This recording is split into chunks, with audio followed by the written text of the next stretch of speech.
Right now on Currents News, people who never thought they would need help putting food on the table are getting desperate, but the Diocese of Brooklyn is stepping in. The line to get to this Catholic Charities Brooklyn and Queens giveaway stretches 2 city blocks long. I'm Emily Druby, and coming up, I'll show you how they're helping during this difficult time. And new tonight, a racial breakdown of COVID-19 fatalities in New York City. Hispanics are being hit the hardest. Some Catholic nursing homes are sending seniors away to save their lives, but those who stayed managed to sing, dance, and catch a concert, all without leaving their rooms. I'm Jessica Easthope, and that's ahead. Plus, Bernie Sanders is out, leaving the path to the Democratic presidential nomination wide open for Joe Biden. And the bond between Catholic teachers and their students, no virus can break it. We'll always be here for them, and we love them so much. The news starts right now.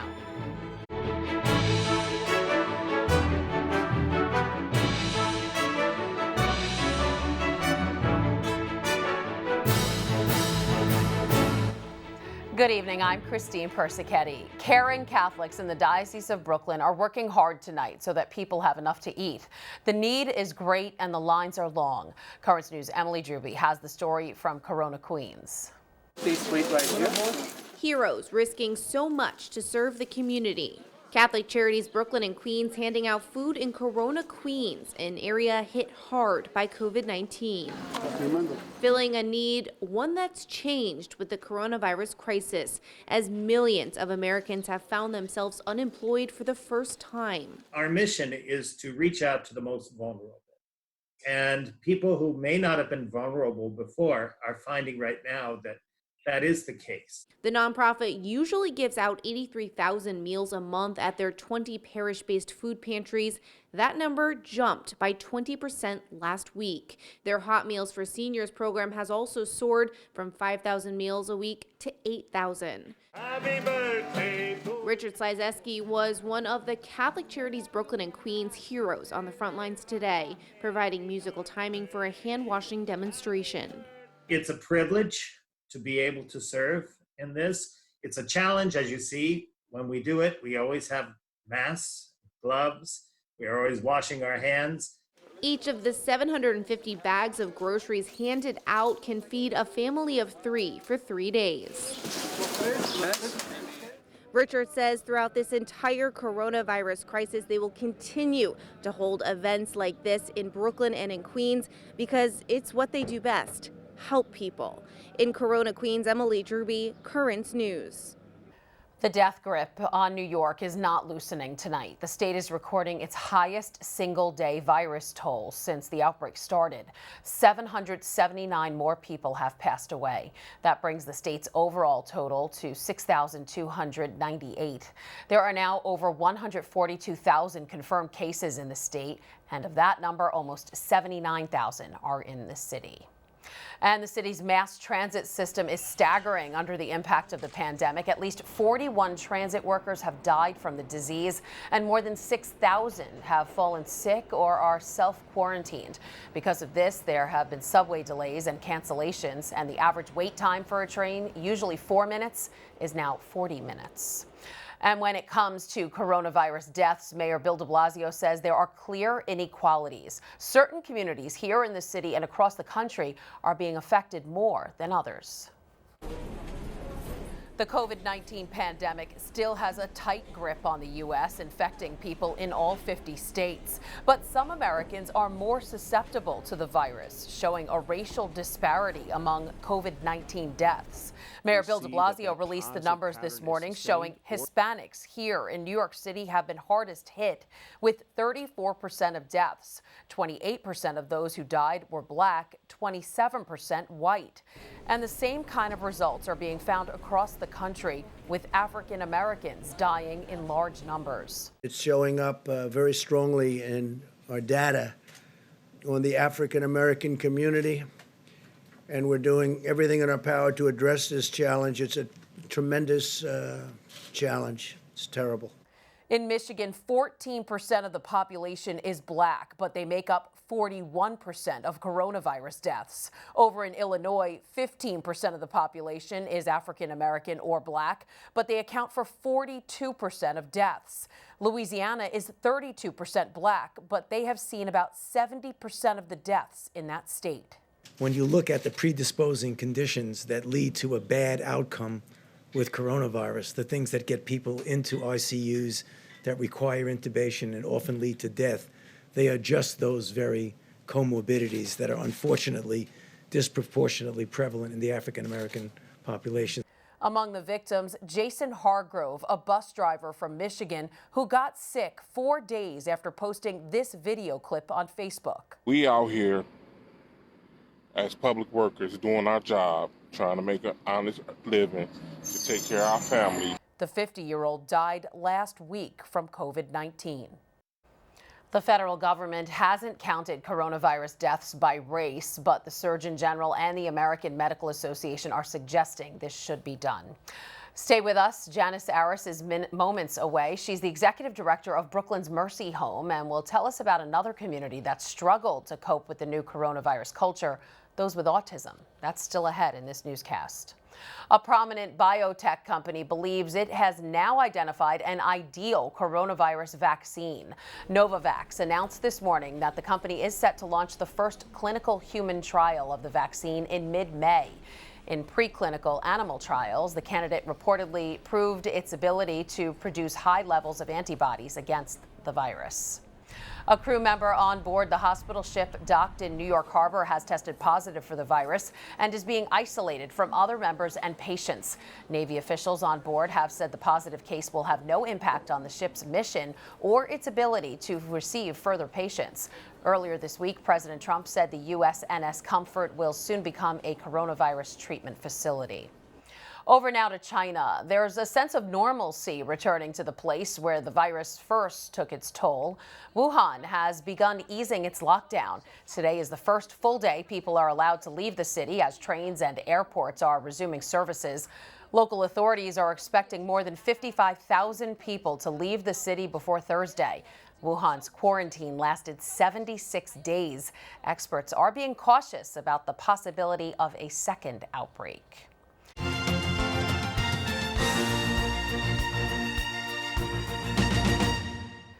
Bernie Sanders is out, leaving the path to the Democratic presidential nomination wide open for Joe Biden. Today, I congratulate Joe Biden, a very decent man, who I will work with to move our progressive ideas forward. Sanders wants his name to remain on the ballot in states that still have primaries. He's hoping to influence the Democratic Party platform. Now, an update on British Prime Minister Boris Johnson. He's set to be improving tonight from his coronavirus infection. Johnson remains in the intensive care unit at London's St. Thomas Hospital. He's reportedly sitting up in bed and engaging with his doctors and nurses. Downing Street says Johnson is making steady progress. There's a lot more news headed your way. An impromptu performance outside of a nursing home to lift the spirits of residents dealing with this pandemic. Plus, our new normal has been hard to adjust to for all of us, but even more so for people with autism. We'll find out how a Brooklyn facility is helping its clients navigate the crisis. Now you can help us put your faith in the news. The next time you capture a newsworthy event, send us your pictures or video. It's easy. Go to netny.tv/send us, and you may see your submission on Currents News.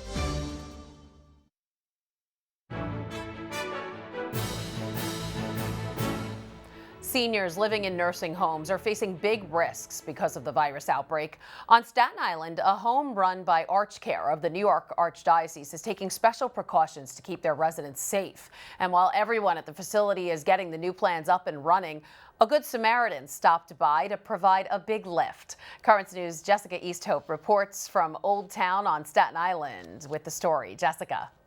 Christine Carmel Richmond Healthcare Center here on Staten Island is one of 5 ArchCare facilities in New York. The people who live here are especially at risk of contracting coronavirus.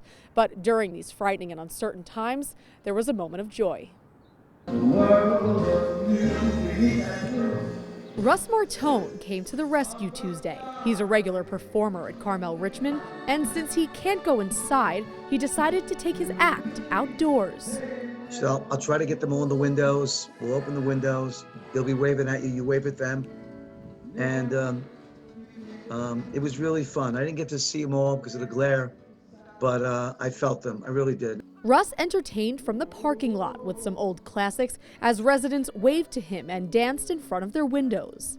Priceless. I can't describe it any other way. It was a bit of relief for residents and staff at the facility who have seen hundreds of coronavirus cases and even the death of an employee. To better tackle the outbreak, ArchCare is adopting some crucial measures. The facilities have started sending seniors back home to live with their families. They have banned visitors and quarantined residents in their rooms, handing out iPads and tablets so they can FaceTime with their loved ones. They've also stopped all of their volunteer programs. And these steps seem to be working. According to executive staff, the rate of new positive cases is flattening. But data from the New York City Health Department shows the virus is hitting seniors harder than any other age group. And this graph shows deaths among people 75 and older are more than double that of people just 10 years younger. Though ArchCare is sending healthy residents home, Russ Martone is making sure those who stay know they're not forgotten. ArchCare has received several donations of personal protective equipment, including 1,500 surgical gowns just this week. But its plea is the same as healthcare workers everywhere. More is needed. On Staten Island, Jessica Easthope, Currents News. Christine? Thanks, Jessica. There are new demands tonight that more be done to support a lot of seniors facing the pandemic. About 25,000 live in housing backed by the federal government, and they're not getting the same support that's going to residents in nursing homes. That's according to the city's controller, Scott Stringer, and Assemblyman Harvey Epstein. They want City Hall to fill the breach and enforce public health guidelines. Life during the coronavirus outbreak can be challenging, especially to those who have special needs. Janice Aris is the executive director of Mercy Home, a Brooklyn facility that helps people with disabilities. Many of her clients have autism.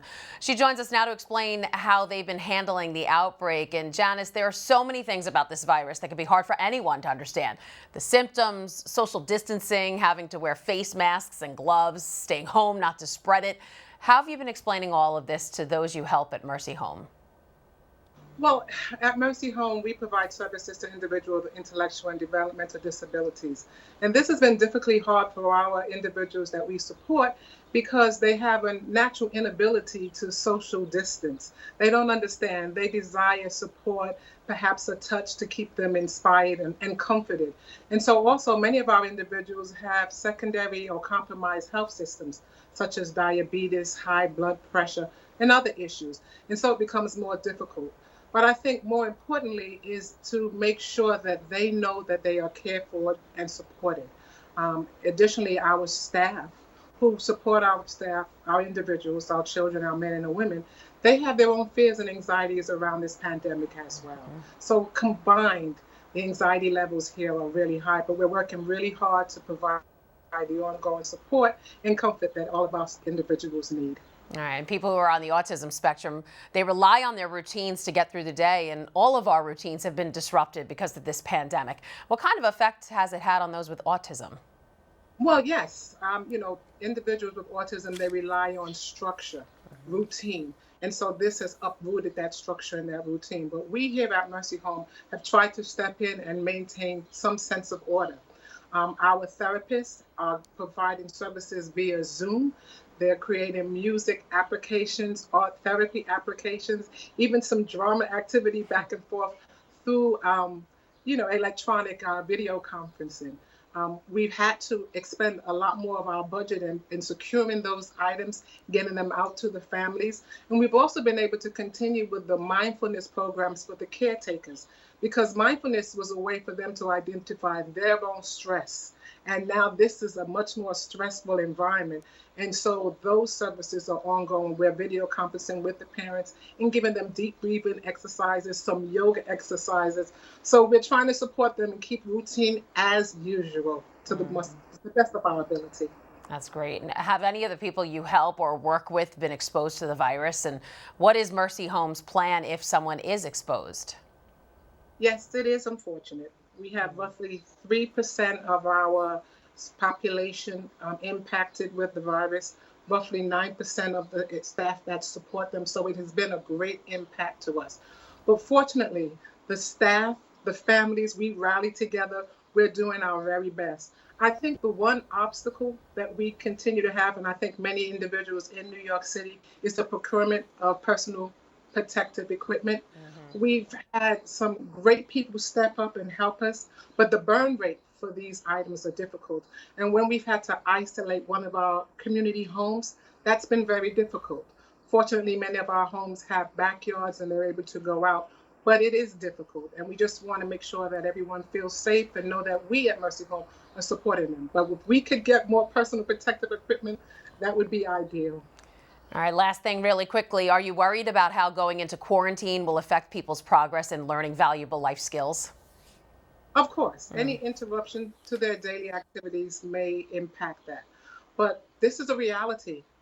And, you know, we rather have people alive and well so that they can continue with their therapies and be more concerned about that. But yes, it may slow things down. We may have to take a step back sometimes when we've taken 2 steps forward. But you know, with God's strength, we'll make it through. We'll press on and we'll persevere. And Mercy Home will be a wonderful place for people to continue to receive services and support. I'm sure it will be. Janice Aris, Executive Director of Mercy Home, thank you for joining us today. Thank you. If you want to pitch in and help Mercy Home continue its mission, go to mercyhomeny.org, where you can make a donation. Again, that's mercyhomeny.org. And this crisis is bringing up a lot of new questions. So Currents News started a brand new segment giving you a chance to ask the doctor. Every Friday, the doctor will be in to tell you what you need to know about the latest medical developments involving the coronavirus and answer your questions. So send them to askthedoctor@desalesmedia.org. We'll try to get to all of them. That way you can be safe and healthy. Again, the email is askthedoctor@desalesmedia.org. Still to come on Currents News. Traffic was heavy in Queens today. We'll show you what all the commotion was about. And you might want to set your alarm to get up early on Good Friday, a chance to see what is believed to be the crown Jesus wore before he was crucified. Do you have a story idea or want to share a tip? Email us at newstips@desalesmedia.org or call our 24-hour number, 718-517-3122. We'll be right back.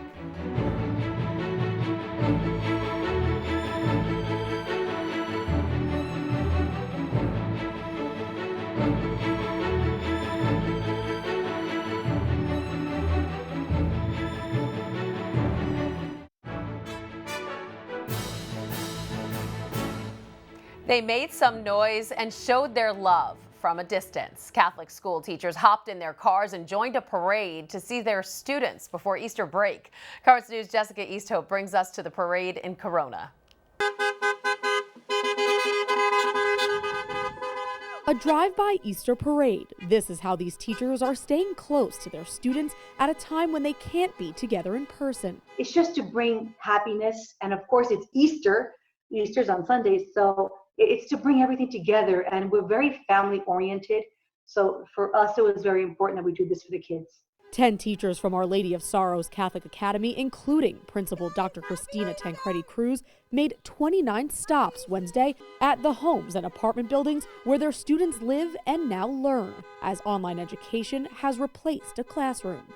It hurts not to see them that spark, but yet these teachers they're magical, because what they do is they do their best and they try to bring out the best in them. More than 100 students from the school were thrilled to see their teachers waving from windows and doorsteps. Happy Easter, Miss Stacy. I miss you, Mom. But Dr. Cruz said the parade is not only for them. It's the parents also, because they're in this mess. We're all in the same boat. So we're hoping, again, just to bring a smile to everyone's faces. The last stop on the parade route was the most special. The teachers visited a student whose grandmother died of coronavirus. Her grandfather is still in critical condition. They dropped off groceries and a check, a gesture to show the student and her family they're loved and missed. In Corona, Jessica Easthope, Currents News. Right now, the tablet is an essential tool you need to read. Inside is the latest information on all the things happening in the Diocese of Brooklyn as we fight our way through the virus crisis. Bishop DiMarzio has encouraging words for us all, and there's a special look at how Catholics and the tablet responded to the 1918 pandemic. Editor-in-chief of the tablet, Jorge Dominguez, is here to tell us more. And Jorge, I want to talk about the bishop's words first. Ahead of Easter, he had some things to say about how our faith can help us get through. What is he writing? Oh, thank you, Christine. He really takes a look at suffering and resurrection, and he writes about a very profound truth of our faith, that the world cannot be saved without suffering. If Jesus Christ didn't suffer and die for us, God couldn't have raised him by the power of the Holy Spirit. And, it's a really interesting column for this week. You have to read it. All right, definitely will. You also went into the archives and discovered the tablet's coverage of the 1918 Spanish flu pandemic. You say there are some similarities between the two pandemics?